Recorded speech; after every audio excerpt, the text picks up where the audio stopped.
Hey, Scott Jordan here, and Mark Warner. This is your Thursday, January 14th COVID update. And great to see you, Mark. Let's get these things off because we are in separate offices, aren't we? Yep, we're socially distanced properly. Yep, And yep, nowadays that means so much more than it did a week ago. yep, We'll get yep. into that. So this is an interesting show because we're going to transition a little bit. When I started the COVID update, Mark, you weren't even working for Bolin at that point, even though we obviously communicated and everything else. But I started it out thinking, okay, this is something that we need to get information out to our customers and various people that kind of tune into what we're doing as far as Bolin and the way we go to market and everything. And it's been a long time now, but we're going to transition this show and then future shows back to Jancast.com, which for those of you tuning in that don't know Mark and I, we were big stars back in 2004, right? Yeah, And we right up there, right up, actually right over where if I can point up there is our award from the ISSA, the Innovation Award for 2004 for business technology. And it was a great time. We've done 84, 83 shows, but it was a lot of fun back then. We thought, why don't we transition the COVID update to something that encompasses more than just COVID? So that's the concept. well, and really the Bullen COVID-19 update, weekly update, has kind of transformed when they first started. And I remember watching your COVID-19 weekly updates when I was still the education manager Yeah. for the ISSA. I was on your mailing list. So, and it started off as a description of what was happening within the supply chain, Yeah. why there was, issues regarding the ability to supply high levels of disinfectants and packaging issues and all of that. And it morphed into more of a description of what was happening with COVID as a disease, Yeah. because it started to spread way, way beyond what maybe anybody might have predicted back in March. And as a result of that, most of the COVID-19 weekly updates have gotten a little bit less into the supply chain updates and more into an update on what was happening with COVID-19.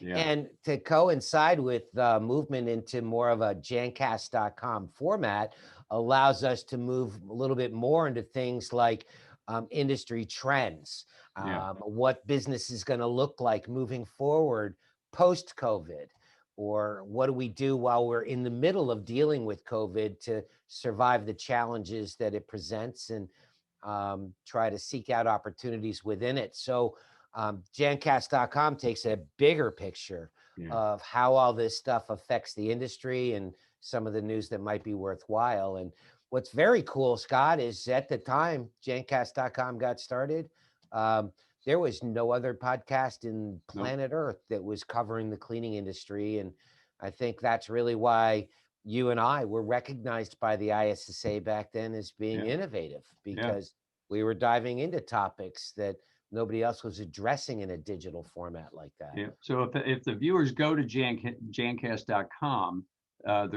we still have the site, and we're going to relink all the stuff that we had before that. So if you subscribe to the Apple Podcast app, it'll automatically put out notices for the new shows and all that stuff. But it's pretty interesting to go back. We'll feature maybe on the homepage the first or second show. There are audio shows, no video back then because you couldn't put out the bandwidth on the internet at that point. You had to use some thing to create a flash file. Then you had to have a special thing to watch it. I mean, it was terrible if you think about what we're doing right now was impossible to do in 2004. I mean, we did a Skype call. I did a Skype call to you from Amsterdam when we were exhibiting at the Interclean show. I mean, that was a miracle in itself. Just the fact that I'm in my hotel room talking to Mark, recording a show. So if you go to Jancast.com, we're going to load up all the old shows, of which there's 80 plus shows. We have maybe 6 or 7 video shows. And then obviously this is a video one as well. So Pretty exciting to bring back our old brand. We're going to talk a little bit about modifying things at the end of the show, but why don't we get into the news, Mark? Sure. Well, part of what is happening out there is the mutations that are happening within COVID itself.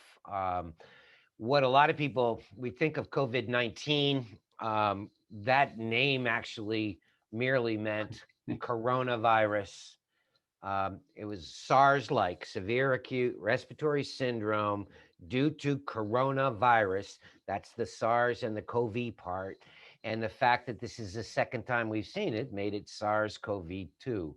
Hmm. Um, all of us started calling it based on the disease it created, which was COVID-19.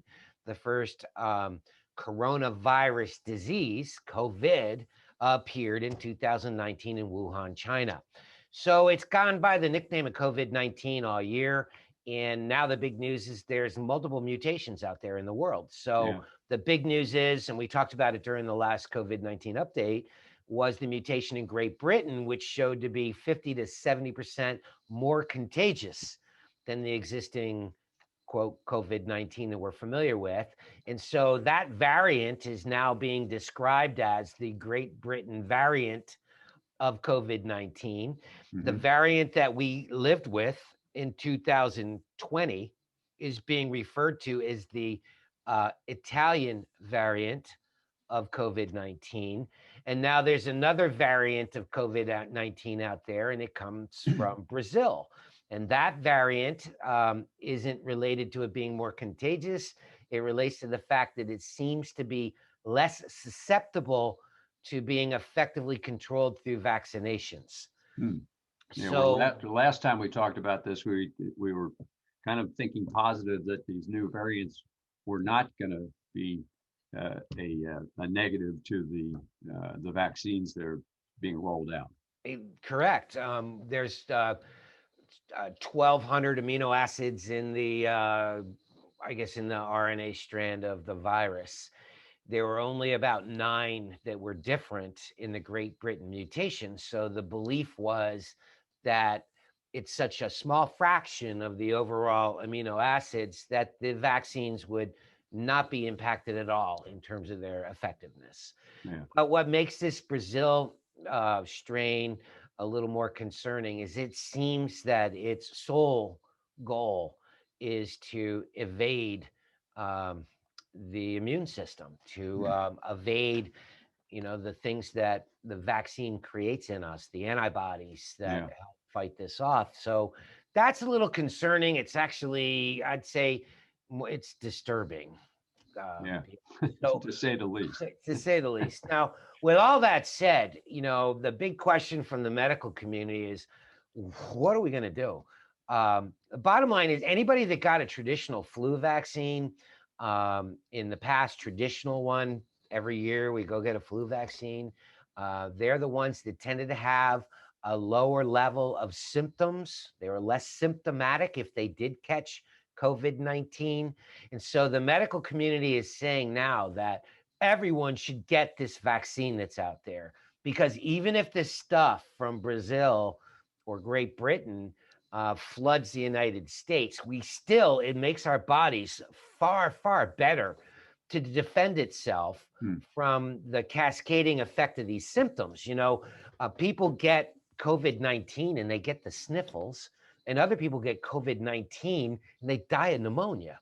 It's Yeah. the same disease, and the issue is, what is the body's immune system doing to fight it? In some cases, people are very, very effective in fighting it. In other cases, they lose the battle. So the point is if you have the vaccine in you, the antibodies that are necessary are being created, then the hope is that if you were to catch one of these other strains of COVID-19, the symptoms would be far less than what normally causes somebody to succumb to it. So the bottom line is that everybody needs to get it as soon as possible. And if we do that, well, that's our best shot of actually causing COVID or SARS-CoV-2 to go extinct. Yeah. Ultimately, we develop herd immunity when 60 to 70% of us you have the antibodies, either from previously contracting it and surviving it, or by having the vaccine. Yeah, The well, prediction on that, Scott. the mutations are triggered news that just hit yesterday. Yeah. That CDC is now going to require a positive, or I'm sorry, a negative COVID test for any air passenger coming into the United States effective January 26th. So that's huge news. Well, and the big challenge there is we have nothing that provides an immediate result on testing. Right. It'd be one thing if you could hold a thermometer to your head and get an instant result, but the test results are taking several days, 3 days. So when it comes down to somebody having to provide a negative test, it's going to require getting tested in some remote part of the world 3 days before they go to board their flight. And you and I were talking about this before the program, is that there's parts of the world that it might be extremely difficult to get the test or to get results within 3 days, which might negate somebody's desire to actually do that kind of traveling. Yeah, well, I was commenting specifically because we had a trip coming up in February, and just the stress level of going someplace, not knowing, even though they might tell you, yeah, you can get a test and it's $135. The stress level of going someplace, not knowing whether or not you're going to be able to get back into the country, just that unknown, that in by itself would mean you're not going to have a good time. You know, if you're there for a week, you're going to be stressing for 3 or 4 days whether or not you can get the test, and whether or not whether or not the results are positive or negative on top of it. So you got to worry about, can you even get the test? And then are you going to be the unlucky person? You get the test and you come back positive, then you can't even come back to into the country if you wanted to. Or what if you get a false positive? You know, you may not even have it and you get a false positive. But the bottom line is, because of this highly contagious nature, I have to tell you, Scott, I'm in agreement with that mandate, only because things that we might have used to consider to be like moderately risky activities, like gathering our families together in Thanksgiving or Christmas, and doing some routine air travel. And those might have been considered earlier in 2020 as moderately risky. So we'd wear our masks and we'd, shower in hand sanitizer. But those moderately risky activities have become something that I think a lot of us are looking at as highly risky activities. Yeah. Well, what do I joke about, Mark? Is it worth going out and potentially getting COVID to have a good plate of wings? Right. I don't think so. Right. I don't care how good those wings are. It's not worth it. And I think this is changing everybody's mindset on what we were hoping that we could skate by on activity-wise, to how do we even ramp our game up further, because it seems to be even more risky. And we're not the only ones that feel that way, right, Scott? Even Washington, D.C. feels that way. Yeah, the White House has ordered up some major cleaning coming up. The notes that I saw, that they're going to spend $127,000 cleaning part of the White House, on top of another $44,000 for carpet cleaning, and $115,000 purchase agreement for carpet replacement and installation. Maybe they should put luxury vinyl tile in. We can tell them how to care for it. We can give them some extends. Exactly. But yeah, they're spending, I don't know what that adds up to, but that's over $250,000 to clean the White House before Biden's apparently going to stay. The Biden group is going to stay at a hotel apparently for a day before they transition moving in. Well, I know when we were talking earlier, I mean, the prediction is that even though there's money going out to services to provide it, the overall cost to the average American citizen, this is probably going to be a $500,000 gig to do this kind of extensive cleaning. But I get why they're doing it. And again, moderately risky activities in 2020 are now thought of as highly risky. So moving into somebody else's house would, to me, be something that would require extensive cleaning. But, part of what this leads to is, what are we all going to expect here in 2021, right? Yeah, who knows? There was a book, I really loved reading this book. It was by Michael Moe. Michael Moe, some of you may know that name. He's He's been on the cover of like Newsweek magazine and Entrepreneurial magazine, and he's just a kind of a famous man. And he had some predictions towards what COVID-19 is going to take us into. And one of the I looked at all of them, and I enjoyed reading it actually. So if you're looking for a good read, it's both comical but kind of insightful as well. But some of the trends, I picked the top three that I thought were really, really hitting home. One was this shift into digital learning. And you go back to when, well, Jancast.com first started, Scott. Yeah. How many people were going to college online? None, Yeah. right? And what's happened is what the prediction is that by the end of this year, over 1.6 billion students and teachers will be going through the educational process digitally online. So from a goose egg in 2004 to 1.6 billion students and teachers, that's the prediction. That's a lot. So, that's a lot of buildings that aren't going to have to be cleaned. Well, it changes some of the dynamics of what goes into all this, what we use buildings for, and how we prepare for our people. I mean, realistically, big buildings will still be needed because we still need to social distance. What used to hold 150 people can now only hold 25 because each party has to be 6 feet apart, right? Think about what's happening with restaurants. Think what's happening with arenas. Arenas that could hold 100,000 people can only fit 25,000 now. So maybe this leads to bigger arenas, which is more square footage of cleaning necessary in order to engage the kinds of things we used to do. But anyway, on that note, I thought that was significant.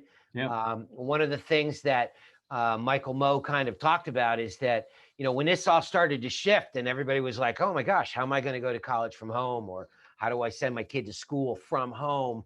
One of the biggest selling items in 2020, eclipsed almost everything else, was laptops. And the reason for that was everybody's either working from home or they're trying to go to school from home. And that was the tool that was necessary. And the interesting thing is that everybody got thrown into this pool and into the deep end, like, what do we do? And some people figured it out and some people sank and drowned. But ultimately, in the end, the majority of people figured it out, flailed around a bit, and kind of got the hang of it. And many will never go back to the old way of sitting in a classroom. So that kind of talks about how internet itself, and trend number two is how the internet now dominates communication. Scott, if you'd have told me that more communication would take place via the internet than with phones and letters and stuff back in 2004, I would have thought we were talking about science fiction. But right now, almost all of our communication is internet based. It's cellular, working off of our iPhones. We're texting, which is digital. We're emailing. I mean, when was the last time you put a stamp on a handwritten letter? Probably the last time most of us did that was sending out a thank you card for Christmas. But we're not paying our bills that way. We're not communicating with our relatives that way. That's all done email and text and all digital. So the internet has dominated communication. And Scott, you still have a landline at home? It rings, but I never answer it because it's just telemarketers. So we, how about it? So we actually discontinued the landline because everybody in my family's got their own cell phone. If you want to talk to somebody, you just call them, or text don't leave a message on an answering machine hoping that your youngest kid picks it up and remembers to tell you that somebody called. So all that has shifted, and that kind of leads into prediction number three. And that is what companies are going to deal with these challenges and actually see them as major opportunities to succeed. And the prediction that was kind of a couple predictions that really jumped out at me, Scott, is that Google is dominating the internet searches. Of all the search engines that are out there. You remember Netscape, you remember Bing, you remember what are some of the other ones? Firefox. None of the others actually combined even come close to a tenth of what Google has in terms of market share. Can't beat them now. Google has kind of figured out a way of both promoting their platform and offering what people seem to want. And they dominate it like tenfold over all Mhm. the other competition. You think about Facebook as a social media outlet that dominates. Yeah. The other ones that are out there, like, Snapchat and Pinterest and all, you add all those up together, none of them even add up to a tenth of the market share that Facebook has. Yeah. So the internet has given those that have the ability to kind of figure this out and run with it the ability to leapfrog themselves ahead of all their competition. You look at how that's worked for automotive companies, Scott. Mhm. Mhm. You're looking at General Motors, Chrysler, Ford. They're all relying heavily on TV ads. And who's the guy that's not doing that? Well, his name is Elon Musk, and he runs Tesla. And Tesla, by the way, is predicted to exceed the gross trading volume of all other worldwide car companies combined. Yeah. Yeah. Tesla. Yeah. I didn't even know. I thought that was some guy from history, 2005. It was a kooky guy experimenting with electricity. Well, who would have Thought thought it the was, same company that was developing electric cars could also revolutionize commercial space travel to the yeah. point that they're landing these rockets back on floating barges? Like NASA never even, they were like, that's crazy. We couldn't even think about doing that. Well, I remember reading reports where they said it can't be done, Yeah. while Tesla's SpaceX was working on doing it, and they Yeah. proved that they can do it. So Yeah. that's kind of interesting. One of the other ones, Scott, that jumped out at me is that it's predicted that Airbnb is going to end up with a market value that's going to be more than 20% higher than the combined value of Marriott, Hilton, and Hyatt. Yeah. Wow. Airbnb, right? So, Yep. Yep. and what's their marketing effort? Well, it's not cable TV. It's all done through the internet. You book it through the internet, you get vetted through the internet. And all of that kind of takes us to this back full circle to communication. And Yep. that is that Zoom has become the number one platform. You remember back when we were dealing with GoToMeeting and we're Yeah. dealing with uh, uh, freeconference.com and all these other platforms. Um, Ultimately, Zoom has become by a mile the number one platform. Yeah. And the reality of it is that most people, when they're talking about and doing an online video conference, they don't even use the term video conference. Yeah. They call it Zooming. Yeah. So Yeah. Zoom has not only become like the name of a company or a name of a Yeah. platform or a noun, but it's become a verb. What are you doing this afternoon? Well, I'll be Zooming, Yeah. but I'll be I'll able to send you a reach out to you Zoom. after that. Yeah, I'll Send send you you a a Zoom Zoom. invite, and yeah.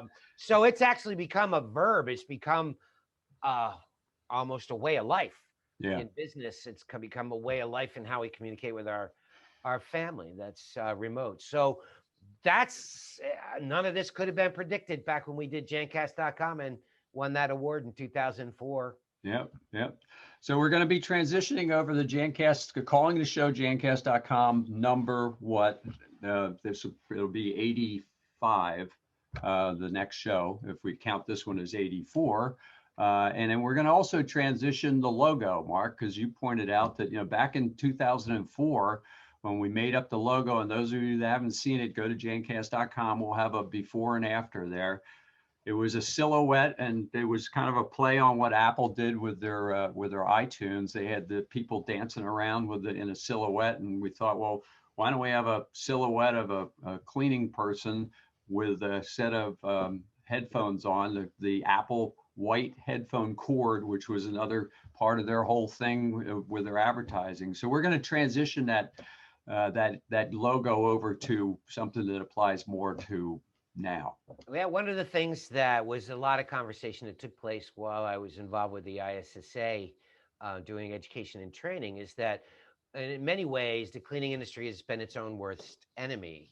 We portray the cleaning industry as people walking around with mops Yeah. and taking out the trash. And the cleaning industry is so much more than that. It's become a Yeah. science, it's an art form, it's about human health and safety. They're no longer considered to be just custodians or janitors. They're considered to be custodial technicians, and Yeah. people are going out of their way to actually get documented as the fact that they're certified and trained in the arts and sciences of the cleaning industry, and that carries right over into the disinfection and decontamination aspects of the cleaning industry. And as a result of that, we were thinking that maybe it's time to upgrade our image on Yep. our logo to maybe showing somebody wearing a state-of-the-art backpack vac, or something along those lines, which is quite a bit more sophisticated than the portrayal of a cleaning industry professional slinging a string map. So Yep.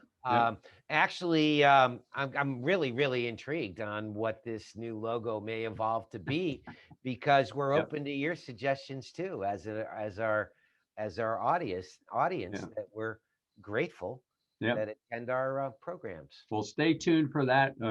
We ran over a little bit today, but we had a lot of interesting stuff to talk about, and hope everybody found the show informative, particularly about the CDC travel change, because that's brand new. If you didn't hear about it and you have a trip already booked, like I did, you might want to think about it. Okay, Well, we're out of here. all right. Thanks, everybody. See you See you next on the week. next show.